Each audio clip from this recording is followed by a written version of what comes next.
가족도 지인도 없이 홀로 죽음을 맞이하는 무연고 사망자가 대구에서도 해마다 늘고 있습니다.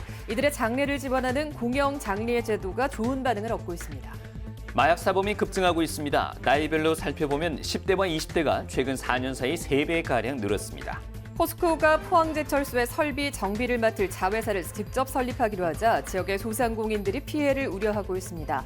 구체적이고 확실한 보호 대책을 요구했습니다. 상주시 통합신청사 건립터로 옛 잠사 곤충 사업장 일대가 선정됐습니다. 상주시는 2027년 신청사 준공을 목표로 속도를 낼 예정입니다. 여러분, 5월 15일 월요일 아침 대구 MBC 뉴스투데이입니다. 네, 주말 휴일 잘 보내셨습니까? 이번 주는 계절을 앞서는 더위가 찾아온다고 합니다. 조용주 기상캐스터입니다. 5월의 때이른 더위는 반갑지 않은 손님으로 찾아왔습니다. 대구에 오늘 낮 기온이 29도를 출발해서 내일은 33도까지 오르겠고요. 안동은 32도, 김천과 성주는 34도까지 오르겠습니다. 이렇게 기온이 오르면서 일교차는 커지겠고요. 따라서 건강관리에 유의를 해주셔야 되겠습니다. 오늘 자외선 지수도 높아지는 기온만큼 더 오르겠습니다. 그리고 오전 지수도 오후가 되면서 높음 수준으로 오르겠는데요. 자외선 지수가 높은 만큼 외출하시는 분들은 유의를 해주시길 바랍니다. 주간 날씨를 보면 전반적으로 맑은 날씨를 보이는 가운데 맑고 기온이 오르겠고요. 수요일쯤 구름 많은 날씨가 예상됩니다. 날씨였습니다.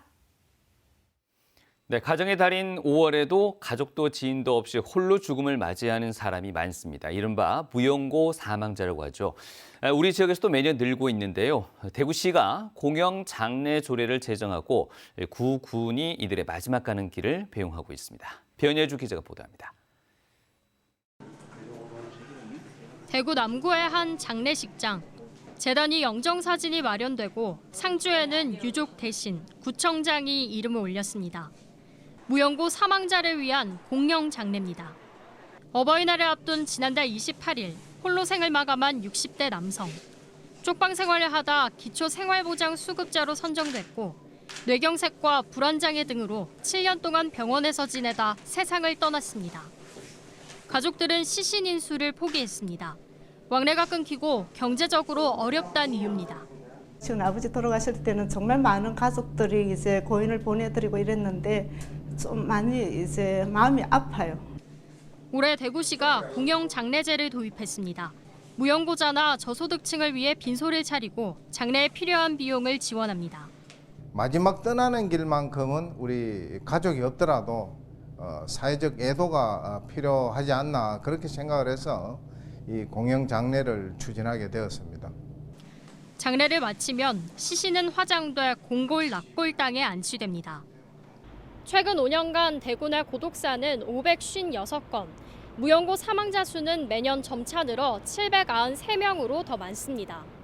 예년에 비해 가지고는 공영 장례상자가 늘어나고 있는 추세고 앞으로도 1인 가구의 증가 그리고 가족 관계의 그런 단절 문제로 아마 이런 대상자가 더 늘지 않을까 생각하고 있습니다. 세상과 단절된 채 살아오다 죽음마저 쓸쓸하게 맞는 사람들. 떠나는 길에는 소외와 차별이 생기지 않도록 공영 장례의 확대 필요성이 커지는 이유입니다. MBC 뉴스 변예주입니다. 대구에서 검거된 마약 사범이 최근 4년 사이 크게 늘었습니다.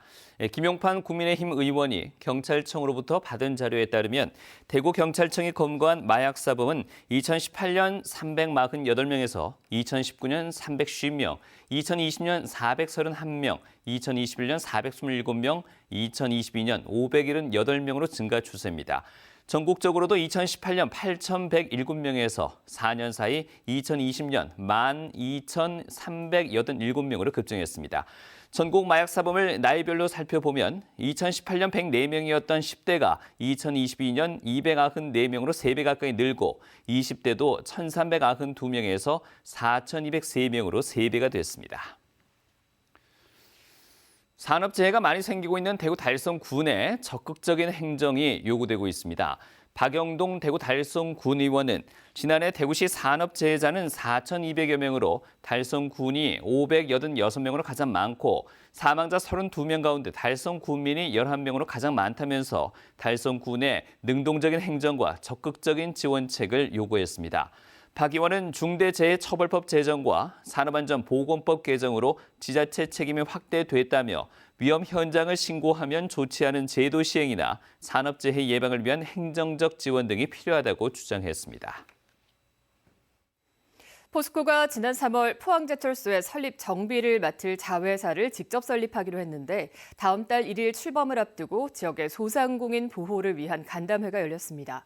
이 자리에서 기존 회사와의 계약을 계속 유지하고 납품 규모도 축소하지 않겠다고 포스코가 발표했는데 지역에서는 좀 더 구체적이고 확실한 소상공인 보호 대책을 요구했습니다. 이규설 기자가 보도합니다.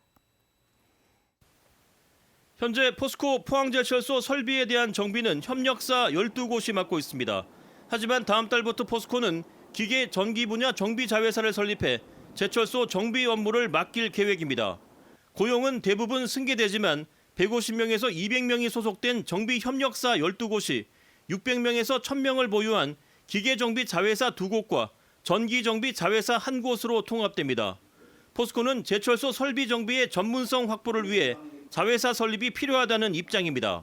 정비 협력사의 현재 직원들 퇴직률은 매년 한 8% 정도 됩니다. 그러면은 이 숫자가 작은 숫자가 아니고요. 3년이라면 25%가 퇴직은 4분의 1이 다 퇴직하는 이런 수준입니다.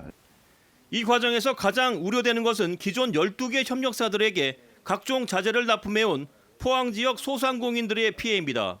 정비 자회사 설립으로 포스코 납품 시스템인 N2B를 통한 전자상거래 플랫폼 거래가 의무화돼 납품 기회가 사라질까 우려하고 있는 겁니다. 이에 대해 포스코는 기존의 12개 협력사들과 거래해온 포항 소상공인과 거래 관계를 그대로 유지하겠다는 입장입니다. 지금까지 거래했는 회사들 다 그냥 다 조사를 해봐라. 어느 정도 어떤 품목을 얼마만큼 거래했는지 다 조사를 해봐라. 그걸 전부 다 자회사에다 넘겨라. 그 부분 그대로 보장을 한다. 하지만 지역에서는 포스코가 좀 더 확실한 대책을 내놓지 않으면 결국 지역 소상공인들이 피해를 입게 될 것이라며 우려하고 있습니다. 이거를 명확하게 소상공인들을 보호할 수 있는 그런 어떤 제도가 명문화가 돼 있어야 된다는 거예요. 포항시에 따르면 포항제철소 12개 정비협력사 중 자료를 제출한 6개사와 거래하는 지역 납품업체는 모두 264개, 거래 규모는 163억 원으로 파악됐습니다. 이를 12개 정비협력사로 확대할 경우 거래 규모는 300억 원이 넘을 것으로 추정됩니다. MBC 뉴스 이규설입니다. 상주시 통합신청사 건립부지로 구 잠사 곤충 사업장 일대가 선정됐습니다. 현 청사와는 조금 떨어진 곳으로 시청 이전에 따른 도심 공동화를 우려한 결과라는 분석이 나오고 있는데요. 상주시는 2027년 신청사 준공을 목표로 속도를 낼 예정입니다. 김건혁 기자입니다. 상주시 신청사 건립추진위원회의 결정을 전달받은 강영석 상주시장이 기자회견을 통해 최종 결정을 발표했습니다. 상주시 통합 신청사 건립부지로 3개의 후보지 중 현 청사 인근인 낙영동 구 잠사곤충 사업장 일대를 최종적으로 결정하였습니다. 낙양동 일대는 100점 만점에 68.1점을 얻어 시민운동장 인근 만산동 일대 41점, 상주역 인근의 성동동 일대 32.6점을 크게 앞섰고 특히 50%가 반영된 시민 설문조사에서 압도적인 선택을 받았습니다. 시청 이전에 따른 도심 공동화를 우려해 시민들이 현 청사 인근 지역을 선택했다는 분석이 나오고 있습니다. 원도심이 쇠퇴하고 있기 때문에 그러한 부분에 피해를 최소화시키는 위치를 선택하셨다고 생각하고 우리 시에서는 원도심의 활성화를 시키는 계기로 삼을 예정입니다. 현 청사 부지 활용 방안으로는 2차 공공기관 유치와 SK 머티리얼즈 그룹 14의 본사 유치, 대단위 아파트 건립 등이 거론되고 있습니다. 신청사 건립은 지금까지 3번 무산됐는데 이번에도 일방적인 추진에 반대하며 재검토를 요구하는 움직임이 생겨나고 있습니다. 장소 3곳을 선정하고 이것을 시민들에게 선택하라고 강요하는 것은 시민을 평가람하는 것입니다. 또한 책임마저도 시민에게 떠넘기는 아주 무책임한 행정이라고 할 수 있습니다. 상주시는 신청사 건립기금 1292억 원을 확보한 상태며 행안부 타당성 조사 의뢰 등의 행정 절차를 거쳐 2025년 하반기에 착공해 2027년 준공할 예정입니다. MBC 뉴스 김건엽입니다.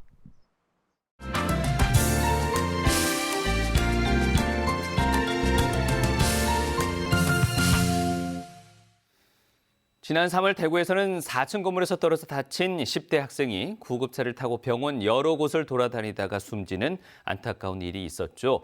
속칭 이런 구급차 뺑뺑이를 막기 위한 인공지능 앰뷸런스 시범 사업이 원주에서 진행되고 있습니다. 원주 MBC 윤아은 기자가 보도합니다.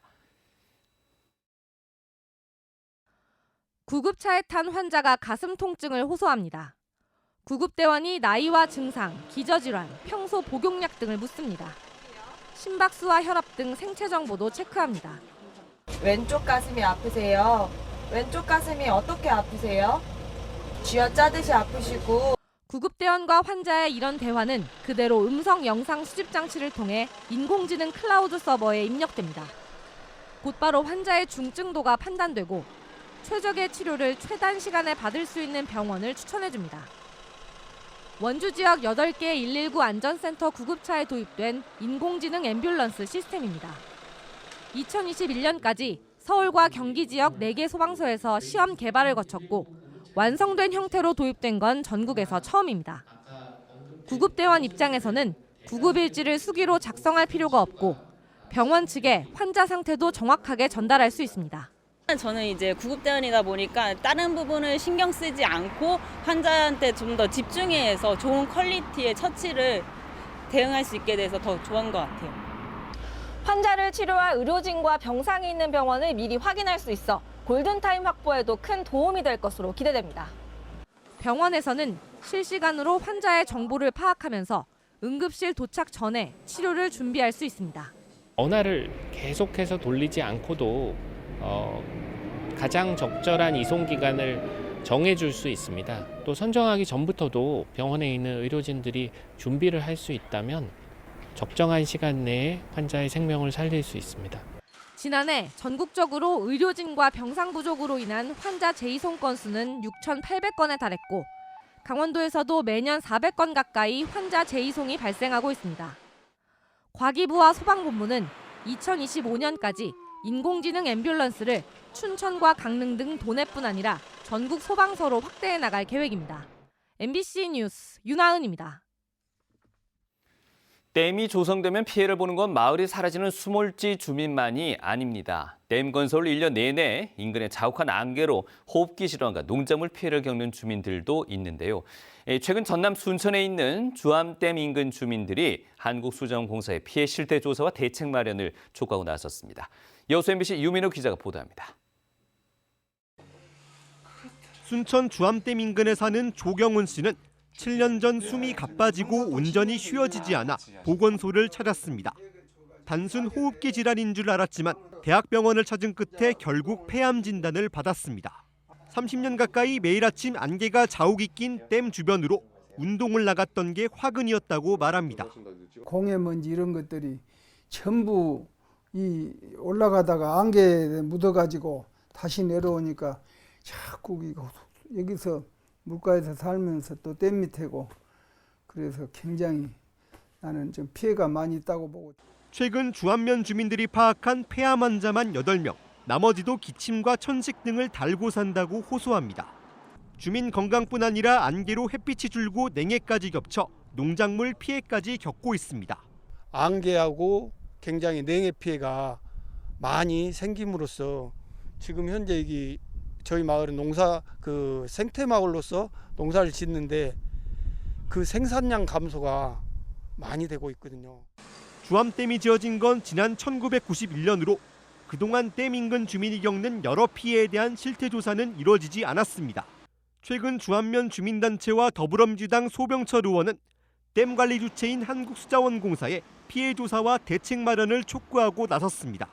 수자원공사가 주암댐 완공 후 용수 판매와 발전으로 벌어들인 수익금은 5,800여 원으로 파악됐습니다. 소 의원은 관련법에 따라 주민지원 사업에 실제 출연금을 얼마 지출했는지 내역 공개를 요구했고 체감이 되는 지원이 이뤄져야 한다고 지적했습니다. 주민들의 뜻을 반영할 수 있는 방법을 찾아본다고 했습니다만 그 약속이 지켜질는지 그 부분에 대해서 저희들은 우려하고 있고 만약 지켜지지 않는다면 사생 결단을 해야 되지 않느냐. 수자원공사는 앞으로 주민들과 순천시, 영산강 유역환경청 등이 참여하는 협의체를 통해 피해 조사와 대책 마련 등을 논의하겠다고 밝혔습니다. MBC 뉴스 유민호입니다. 국민의힘 홍석준 국회의원은 지자체장이 지역 정보통신산업 시행 계획을 수립할 수 있도록 정보통신산업진흥법 일부 개정안을 대표 발의했습니다. 산업 전반의 디지털화가 빨라지고 있지만 산업 위기와 지방대학 경쟁력 약화 등의 측면에 지역의 특성을 반영할 수 있는 지자체 차원의 정보통신산업진흥책이 필요하다는 이유입니다. 현행 정보통신산업진흥법은 지역의 정보통신산업진흥에 관한 내용이 없고 시행계획 수립 주체에도 지자체장이 빠져 있습니다. 경북교육청은 교육부로부터 경북교육청 유아교육진흥원 설립을 승인받아 설립을 추진한다고 밝혔습니다. 경북교육청 유아교육진흥원은 유아교육 연구와 프로그램 개발, 유치원 교육 연수, 유치원 평가, 학부모 교육 등을 담당하는 전담교육기관입니다. 경북 구미시 산동읍 14,000여 제곱미터 땅에 총넓이 5,800여 제곱미터 규모로 설립될 예정입니다. 총 사업비는 378억 원 정도며 기본 설계와 실시 설계를 한 뒤 2024년 11월 착공해 2026년 6월에 개원할 예정입니다.